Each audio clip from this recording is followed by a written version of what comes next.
Bismillahirrahmanirrahim. Assalamu alaikum to class. I hope you will be good. Let's start today's diary. आज हमारे पास date है 18 मार्च 2026 और day हमारे पास है वेडनेसडे। आज हम डिस्कस करेंगे इंग्लिश लिटरेचर की diary unit number 5 question number 1, 2 + 3 plus page number 44.C+D। हमारे पास है फर्स्ट क्वेश्चन है how old is Sonia. Sonia is 8 years old. Second question है is Sonia British? No. How many brothers has she got? She has one brother. आपने ये questions अपनी H word की notebook पे लिखने हैं और याद करके इसको सी वर्ड की नोटबुक पे भी राइट करना है। इसके बाद है हमारा पॉइंट पेज नंबर 44.C।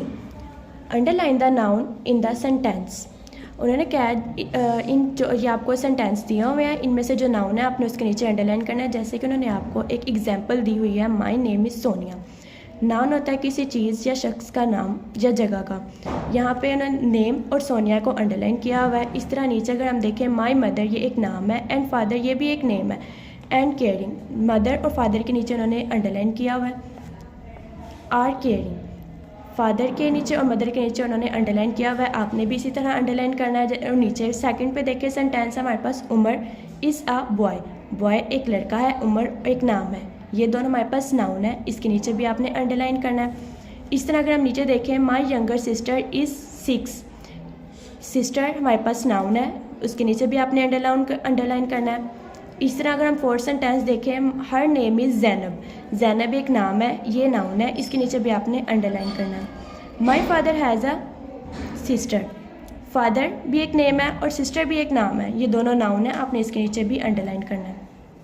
अब नीचे देखें point D right the masculine and feminine noun is separate columns. उन्होंने क्या है जो फेमिनाइन है और मैस्कुलाइन है इन दोनों को आपने सेपरेट करना है। वो यहाँ पे आपको दिए हुए हैं। हमारे पास जो मैस्कुलाइन है वो है फादर, किंग और अंकल। इस तरह अगर हम फेमिनाइन्स देखें तो हमारे पास है मदर, क्वीन और आंट। आज था ये हमारा इंग्लिश लिटरेचर का काम। अब नीचे देखें हमारे पास दिया हुआ है उर्दू लिटरेचर सबक नंबर 7 सवाल नंबर 1+2। हमारे पास है ये सबक नंबर 7 हमदर्दी। इसके हम क्वेश्चन देखेंगे। क्वेश्चन नंबर 1 बुलबुल क्यों उदास था। बुलबुल इसलिए उदास बैठा था कि रात सर पर आ गई थी और हर तरफ अंधेरा छा रहा था। क्वेश्चन नंबर 2 देखेंगे बुलबुल की मदद के लिए कौन आया। बुलबुल की मदद के लिए जुगनू आया। ये क्वेश्चन है आपने अपनी एच वर्ड की नोटबुक पे लिखने हैं और इनको आपने सी वर्ड की नोटबुक पे भी राइट करना है। इसी तरह मैथ का काम है unit number 4 page number 89 concept plus page number 90 सी। ये हमारे पास पेज नंबर 89 कॉन्सेप्ट दिया हुआ है। हमारे पास ये एक होल है। हमारे पास ये एक होल है, इसको हमने 2 पार्ट्स में डिवाइड किया। जैसे इन्होंने दरमियान में लाइन लगाई और ये 2 पार्ट्स में डिवाइड हो गया। इसको हम कहेंगे 1/2। अब यहाँ पे देखें divide the following shapes into halves. जैसे हमने पीछे एक शेप दी थी उसको हमने हाफ यानी कि उसके दरमियान में हमने लाइन लगाई तो वो 2 इक्वल पार्ट्स में डिवाइड हो गए, जिसकी वजह से वो 1/2 यानी कि 1/2 कहलाएगा। इसी तरह सेकंड भी उन्होंने हमें दिया हुआ है, शेप दी हुई है, उसको हमने दरमियान में जैसे ही हमने लाइन लगाई तो वो 2 इक्वल पार्ट्स में डिवाइड हो गया, ये हमारा 1/2 कहलाएगा। ये भी सेम एज इट इज़ ऐसे ही है।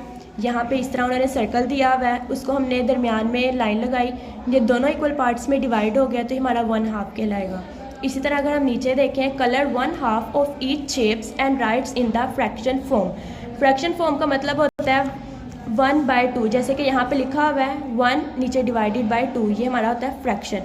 उन्होंने क्या 1/2 यानी कि हमारे पास ये 2 शेप्स है, यानी कि एक शेप दी हुई है, इसके दरमियान में लाइन लगी है, ये 2 पार्ट्स में डिवाइड हो गया। जैसे हमने ऊपर किया था एक शेप थी, उसके दरमियान में हमने जैसे लाइन लगाई तो वो 2 पार्ट्स में डिवाइड हो गया।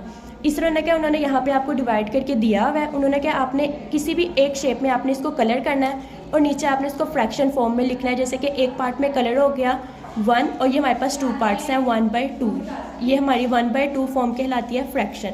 इसी तरह ये भी आपको दिया हुआ है, ये एक शेप आपको दी हुई है, इसके 2 पार्ट्स हैं, इसके एक पार्ट्स में हमने कलर कर दिया तो ये 1/2 यानी कि हमारे पास फ्रैक्शन की फॉर्म में आ गई।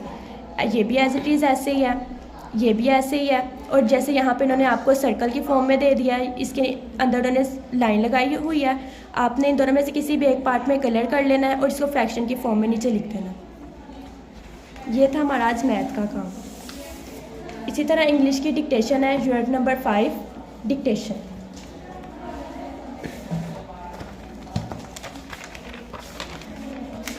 ये हम यूनिट नंबर 5 माय फैमिली। ये डिक्टेशन दी हुई है caring, slim, younger, loving, teacher.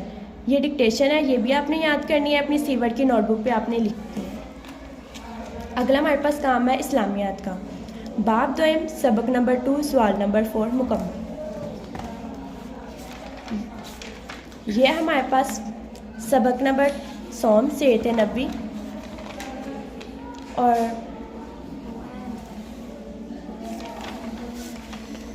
ये हमारे पास बाब दोयम ईदीन और इस्लामी त्यौहार। इसका हमने करना है सवाल नंबर 4 मुकम्मल। और ये लॉन्ग क्वेश्चन है। पाकिस्तान में ईदीन के अलावा ईदैन के अलावा कौन कौन से मजहबी त्यौहार मनाए जाते हैं। पेज नंबर 32 लिखा हुआ है यहाँ पे। यहाँ से आपने निशान लगाना है और ऊपर आपने 4 लिखना है। जश्न मिलादुल नबी सल्लल्लाहु अलैहि वसल्लम रबीउल अव्वल में आपने कट कर देना है। आशरा मुहर्रम में आपने इधर भी कट कर देना है। शब बरात और शब मेराज यहाँ पे आपने लाइन लगा के 4 राइट कर देना है और यहाँ पे आपने डेट लगा लेनी है। आगे नाजरा है। नाजरा हमारे पास है पारा नंबर 28 सूरतुल मुजादिलात आयत नंबर 1 ता 12। नीचे हम देखते हैं वाक़तियामा बाब नंबर 2 बाब नंबर 5 सवाल नंबर 2 कंप्लीट। ये हमारे पास बाब नंबर 5 है, हुकूमत और शहरी। इसका हम पेज नंबर खोलेंगे 41। वहाँ हमें मिला क्वेश्चन नंबर 2 अपनी 3 जिम्मेदारियों के नाम बताएं। पेज नंबर 38 पे इसका आंसर है और ये लॉन्ग क्वेश्चन है। इसका सबसे फर्स्ट जो आंसर यहाँ से शुरू होगा, हमें बिजली और गैस एहतियात से इस्तेमाल करनी चाहिए। पहले आपने इधर डेट यानी कि क्वेश्चन नंबर 2 का आंसर लगाना है। फिर उसी के सेकंड लास्ट पे आपने यहाँ पे ब्रैकेट बना के लगानी है। मुल्क के कवानीन जैसे ट्रैफिक के कवानीन की पाबंदी करनी चाहिए। पार्कों और सड़कों की चीज़ों को तोड़ना फोड़ना नहीं चाहिए। फिर आपने यहाँ पे क्वेश्चन नंबर 2 राइट करके क्वेश्चन नंबर 2 का आंसर लगाना है और यहाँ पे आपने डेट राइट कर लेनी है। आज था ये आज हमारा काम था। आपने ये जो भी काम आपको दिया गया, आपने ये काम अपनी सी वर्ड की और एच वर्ड की नोटबुक पे लिखना है और स्कूल में आके चेक करवाना है। टीचर 9 से लेकर 11 बजे तक अवेलेबल होंगी। अल्लाह हाफिज़।